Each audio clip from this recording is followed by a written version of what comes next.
কোন প্রকার ঝান্ডা ফাউল করবেন না।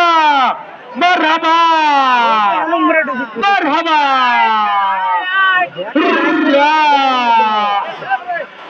সম্মানিত দর্শক, আপনারা চোখ রাখুন উজান সেন্টার থেকে কত সুন্দর ভাবে লাফিয়ে লাফিয়ে ফিনিশিং সেন্টার থেকে আসতেছে।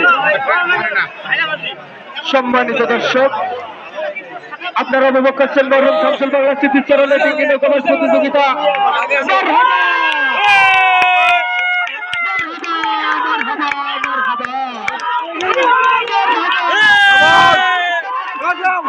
Go,